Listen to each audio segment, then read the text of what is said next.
Hello everyone, good morning. আমি Anumita, blogger অনুমিতাতে তোমাদের সবাইকে জানাই অনেক ভালোবাসার অনেক স্বাগত।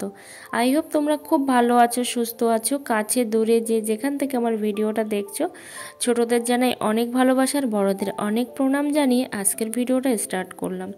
এখন বাজে 6টার কাছাকাছি, 6টাও বাজেনি। তো আমরা মেঝেতেই ঘুমাই, কারণ এতটাই গরম যে গরম সহ্য করে আর ঘরের মধ্যে থাকাটা ইম্পসিবল হয়ে যায়। তো সেই জন্য আমরা মেঝেতেই ঘুমাই। তো প্রায় সেই 12:30টার দিকেই শুই, অথচ দেখো কত তাড়াতাড়ি আমরা উঠে পড়ি। আর এই জায়গায় এই ছেঁড়া জিনিসটা দেওয়ার কারণটা কি বলো তো, ইট দিয়ে, মানে ওই যে বলি না এখানে কোনো গ্রিল নেই, যার জন্য না প্রচুর পরিমাণে ধুলো ঘর বারান্দায় ভর্তি হয়ে যায়। তো আমার একটা যা সাজেস্ট করেছিল যে তুমি এরকমভাবে কাপড় দিয়ে রাখবে, তাহলে দেখবে যে ধুলো যতই হোক না কেন সেই ধুলো না আর ঘরের মধ্যে যাবে না। সত্যিই কিন্তু অ্যাডভাইসটা ভীষণই ভালো। তো আমার তো ভীষণ হেল্প হয়েছে এই যে টিপসটা ফলো করে। তো এখন নিচে চলে এসেছি, আর দেখো এই যে মুরগিটা প্রচুর পরিমাণে জড়িয়েছে, আর ও কিন্তু এরকমই জড়ায়। তো এই যে দুটোই মুরগি আছে, 30টা-32টা মুরগির থেকে, হ্যাঁ 33টা মুরগির থেকে আর এই দুটো মুরগি আছে। যাই হোক, এখন যেহেতু সকালবেলা তো এখন একটু খেয়ে নিক। এই খড়ের মধ্যে কম বেশি করে হলেও ধান আছে, তো সেই জন্যই বাঁধি। আর ওদেরকে তো ঘরের খাবার একদমই দিই না, হয়তো একবার হয়তো দিনে চাল দিই, তাছাড়া কিন্তু আর কিছুই দিই না। আর আজকে না তোমাদের কমেন্টের, মানে বেশ কিছু জনের কমেন্টের আমি রিপ্লাই দেব। হয়তো সবার কমেন্টের রিপ্লাই আমি দিতে পারবো না। তো মাছ ধরতে চলে এসেছি। গতকালকে কাকিমারা দিয়েছিল কিছু ট্যাংরা মাছ, তো সেই ট্যাংরা মাছগুলো আমার হাজব্যান্ড খায় না ট্যাংরা মাছ, যার জন্য ভাবলাম যে দেখি পুকুরে মাছ হয় নাকি। তো এই যে দেখো ছোট্ট একটা পুঁটি মাছ, তো আমরা এটাকে জাপানি পুঁটি বলি। তোমরা কে কি পুঁটি বলো অবশ্যই কমেন্ট করে জানাতে ভুলো না। এই যে দেখো এটাকে আমরা জাপানি পুঁটি বলি। তো 3টে হচ্ছে পুঁটি মাছ পেয়েছি, আর এই 3টে পুঁটি মাছ এবার আমি কেটে নেব। আজকে একটু অন্যরকম টিপস অ্যাপ্লাই করে মাছগুলো কাটছি, কারণ সব সময় তো আমরা গ্রামের মানুষ ছাই আর বটি দিয়েই মাছ কেটে অভ্যস্ত। তো সেই জন্য একটু নতুন প্রসেসটা অ্যাপ্লাই করে দেখলাম, তো না ভীষণই কার্যকরী। তোমরাও কিন্তু অ্যাপ্লাই করতে পারো এই প্রসেসটা। তো মাছটা আমার কাটা হয়ে গেছে, ওদিকে প্রায় 7:30টার কাছাকাছি বাজতে চললো। আমি যাব এখন রান্না করতে। তো সেই জন্য মাছটা কেটে নিয়ে গুছিয়ে নিলাম। একেবারে সব কিছু গুছিয়ে নিলে কি হয় বলো তো, যে খুব তাড়াতাড়ি না বসে বসে রান্নাটাও করা যায়, আর অতটা তাড়াহুড়োও করতে লাগে না। তো চা কিন্তু আমার হাজব্যান্ড রোজ খায়, কিন্তু আমি খাই না, আমার ভালো লাগে না চা খেতে। তো আজকে ফার্স্ট যে কমেন্টটা করব, মানে পড়বো যে দিদিভাইটার, আরও 1 মিনিট বলছি। রকমারি ব্লগস, তোমার থেকে অনেক কিছু জানতে পারলাম। এইভাবেই আমাদের পাশে থেকো, আমরা তোমার পাশে আছি। খুব ভালো থেকো মানা, অনেক ভালোবাসা তোমার জন্য। তো এই আন্টিটার ভিডিও তোমরা অবশ্যই গিয়ে দেখো, চ্যানেলটার নামই হচ্ছে রকমারি ব্লগস। তো ভীষণ ভালো ভালো ভিডিও করে, আর আমাকে এত সুন্দর সুন্দর কমেন্ট করে যে আমি কিন্তু এই শুধু এই কমেন্টের অপেক্ষাতেই বসে থাকি। ভীষণই ভালো ভালো কমেন্ট করে আমাকে, আমার ভীষণ মনটা ছুঁয়ে যায়। তারপর একটা দিদিভাই লিখেছে, প্রান্তিক বিশ্বাস, তোমার ভিডিও খুব ভালো লেগেছে দিদিভাই। গরমে এনার্জি আনতে হলে 2টো গ্লুকোজ জড়িয়ে নাও, দুর্বল ভাব কেটে যাবে। তো থ্যাংক ইউ সো মাচ এত সুন্দর একটা অ্যাডভাইস দেওয়ার জন্য। তবে আমার এই গ্লুকোজটা না খেতে একটুও ভালো লাগে না, মানে মনটাই চায় না। তো যাই হোক, আমি জানি গ্লুকোজ এনার্জি মানে নিয়ে আসে শরীরে, কিন্তু আমারও ভীষণ ভালো লাগে। তবে ওই যে গ্লুকোজটা হয় না, যেটা অরেঞ্জ ফ্লেভার, ওইটা না আমার ভীষণ ভালো লাগে। অবশ্যই কিন্তু আমি গ্লুকোজটা আনানোর চেষ্টা করব। তারপর একটা দিদিভাই কমেন্ট করেছে, লিখেছে কি একটা নাম আমি জানি না ঠিক, এসো একে অপরকে সাপোর্ট করি। হ্যাঁ অবশ্যই, আমরা কিন্তু একে অপরের পাশে না থাকলে কেউ কিন্তু সামনের দিকে এগিয়ে যেতে পারবো না। কারণ ছোটরাই কিন্তু পারে ছোটদেরকে সামনের দিকে এগিয়ে নিয়ে যেতে। কিন্তু ওই যে একটা কথা, বড়রা কিন্তু কখনোই সেই সাপোর্টটা করে না। তবে একটা কথা তোমাদের কিন্তু মাথায় রাখতে হবে, আজকে আমি তোমাকে বললাম এসো আমরা সবাই সবাইকে সাপোর্ট করি, কালকে আমি আনসাবস্ক্রাইব করে চলে যাব, তারপর ভিডিও দেখব না, এটা কিন্তু করো না। কারণ আমার চ্যানেলে আমি দেখছি আমার রোজ রোজ সাবস্ক্রাইবার কমে যাচ্ছে আবার বাড়ছে, মানে দুটো কমলে 5টা কমলে হয়তো দুটো বাড়ে। মানে ধরো তোমার 145 মানে 45টা সাবস্ক্রাইবার, তার থেকে হয়তো দুটো কমে 43টা হয়ে গেল। তো এইগুলো কারা করছো আমি জানি না, তবে এইগুলো যারা করছো একটুও করাটা কিন্তু ঠিক নয়। কারণ তুমি আমার কাছ থেকে সাপোর্ট চাইছো অথচ আমাকে তুমি সাপোর্ট করবে না, সেটা কিন্তু হয় না। তো দেখো এই যে উনুন জ্বালাতে গিয়ে না প্রচণ্ড সমস্যায় পড়তে হয়। আর রোদ্দুরটা দেখতে পাচ্ছ একেবারেই কিন্তু মাথার উপরে, কিন্তু কাঁথা কিন্তু দেওয়া আছে, সেই গতকালকে টানিয়েছিলাম, তারপরেও কিন্তু প্রচুর রোদ্দুর।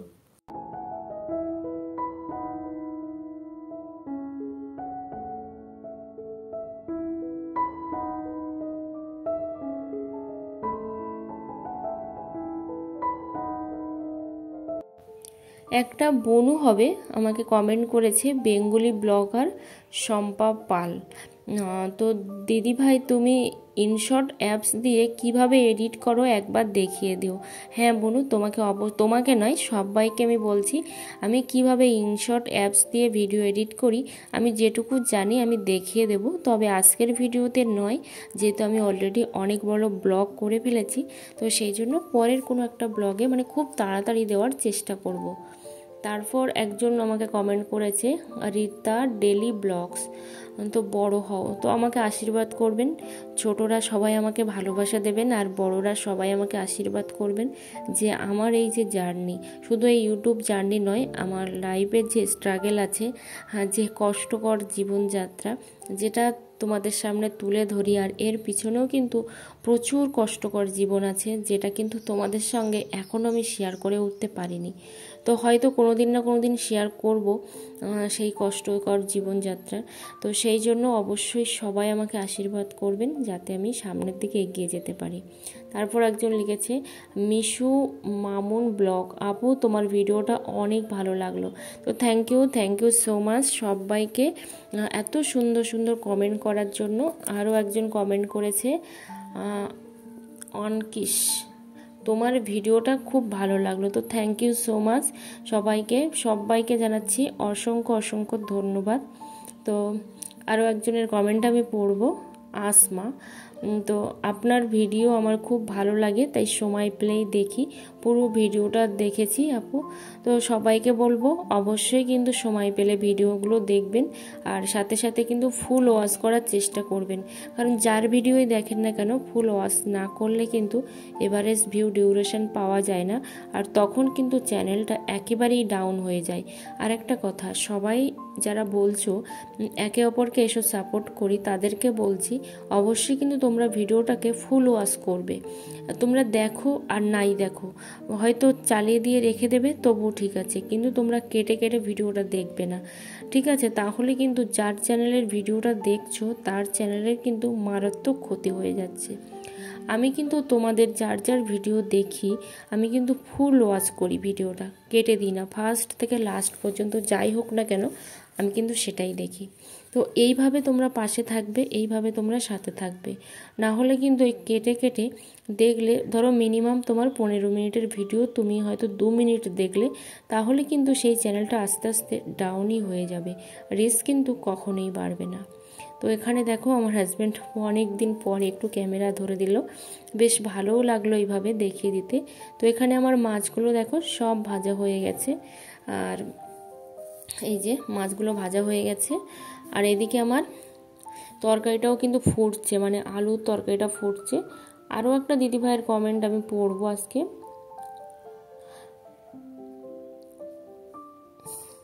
দিদিভাইটার নাম হচ্ছে, নাম নয় এটা, me and my twin baby দিদিভাইয়ের খুব ভালো লাগলো ব্লগটা, বনু সবসময় পাশে আছি অবশ্যই। তো তোমরাও কিন্তু এই দিদিভাইয়ের চ্যানেলটা ঘুরে আসো, me and my twin baby দিদিভাইটার চ্যানেল অবশ্যই তোমরা ভিজিট করো, দুটো ছোট্ট কিউট বেবি আছে, তোমাদের কিন্তু ভীষণ ভালো লাগবে। আর এখানে দেখো কাঁঠালের এঁচোড় দানা এই সব মিলিয়ে মিশিয়ে একটা জগা খিচুড়ি রান্না করছি, মানে কী বলতো ভাজা করছি, কারণ কাঁঠালটা না এতটাই শক্ত হয়ে গেছে মনে হচ্ছে যে পেকে গেছে। তো তো আমার ফেভারিট একটা মাছের মধ্যে বলতে পারো ট্যাংরা মাছ। তো ট্যাংরা মাছ দেখলেই না আমার ছোটোবেলার কথাগুলো খুব মনে পড়ে, যে আমার দাদু এক ঝুড়ি করে মাছ ধরতো, আর আমিও কিন্তু খালে নেমে সেই খালে প্রচণ্ড পরিমাণে জল মাখতাম, কাদা ঘাঁটতাম, এইগুলো করতাম সমস্ত জায়গায়। সেই কথাগুলো বারবার মনে পড়ে এই ট্যাংরা মাছ দেখলেই। আর ভীষণভাবে মনে করি যে সেই ডিমওয়ালা ট্যাংরা মাছ, যে সেই দিনগুলো কত ভালো ছিল। আর এখন ট্যাংরা মাছ চোখে দেখি না বললেও চলে। যাই হোক, এখন আমি ভাত খেয়ে নিচ্ছি, আর অনেক দিন বাদে তোমাদের সাথে একটু খাওয়া শেয়ার করলাম। প্রচণ্ড পরিমাণে গরম, তো সেই জন্য কিছু ভালোও লাগছে না। আর এই যে দেখো, আমার হাজব্যান্ড এখানে নিয়ে এসছে চাল, কিনে নিয়ে এসছে। এটা হচ্ছে রেশনের চাল, সরি কিনে নয়, রেশনের চাল। তো আমাদের 9 কেজি করে চাল হয় 3 জনের, তো তার বেশি হয় না। আবার অনেক মানুষ আছে যারা আইলার চাল পায়, তাদের কিন্তু 16 কেজি করে আবার এক্সট্রা হয়।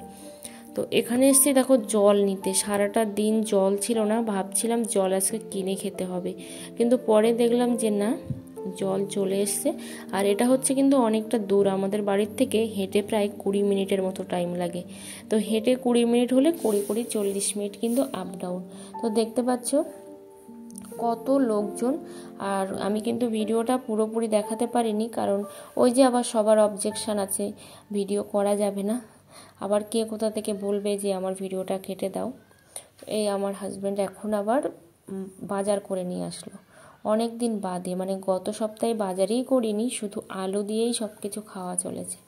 তো সেই জন্য আজকে বাজার নিয়ে এসছে। দেখো পুঁই শাকটা আমার ভীষণ ভালো লাগে খেতে। আর আমাদের খেতে কিন্তু সেভাবে কোনো পুঁই শাকই হয়নি, চারা লাগিয়েছি কিন্তু ভালো হয়নি। তো হঠাৎ করেই দেখি এই বালতির মধ্যে খুচখাচ করে অনেকটাই চাল, তো অল্প স্বল্প করে হলেও অনেক চাল আছে। তো সেই জন্য এখন আমি গুছিয়ে নেব চালগুলো, আর রেশনের চালগুলো এখন ব্যারেলের মধ্যে ভরে দিলাম, যাতে করে ইঁদুর পোকা এগুলো না থাকতে পারে। কারণ আরশোলা ঢুকলে না প্রচুর পরিমাণে পায়খানা করে, টিকটিকি, তারপর ইঁদুর, এই জিনিসগুলো খাওয়া যায় না। তো এই ব্যারেলগুলো কিন্তু খুবই ভালো, 100 টাকা করে কিনেছিলাম প্রায় 4-5 বছর আগে। তো এই যে দেখো, এইখানে হচ্ছে আতপ চাল, অনেক দিন পরে খুঁজে পেলাম। আর এই চালগুলো হচ্ছে আমার মা পাঠিয়েছিল প্রায় 1 বছর আগে। তো দেখো যে পরিমাণে পোকা হয়েছে যে তোমাদেরকে আর কি বলবো। তো এখন ঝেড়ে মুছে এগুলো নেব। এখন তোমাদেরকে দেখাচ্ছি বাজার থেকে কী নিয়ে এসেছে। তার মধ্যে কিন্তু অনেক যুদ্ধ করে নিয়েছি। টোটাল ঘর বাড়িটা আমি মুছে নিয়েছি, যেটা সকালে করতে হয় সেটা আমি সন্ধ্যায় করেছি।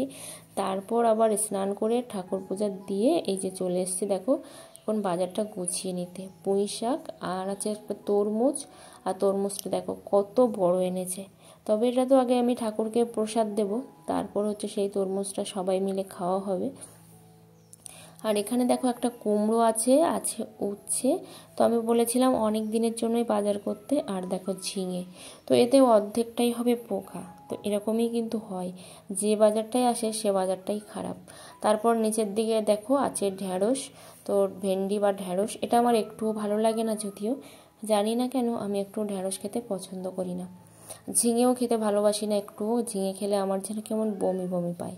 তো কেউ যেন এটা খারাপ মাইন্ডে নিও না, আমার ভালো লাগে না তাই আমি বললাম। তো যাই হোক, এই যে দেখো এখন আমি একটু মুড়ি নিয়েছি। আর এই যে কটকটি, এই কটকটিগুলো আমার দাদু নিয়ে এসেছিলো অনেক দিন আগে। এখন রাত্রেবেলা শুয়ে আছি, 11:30টার মতো বাজে। আর দেখো চাঁদ মামা কত সুন্দরভাবে উকি ঝুঁকি মারছে। ভিডিওটা এই পর্যন্ত, দেখা হচ্ছে তোমাদের সাথে পরের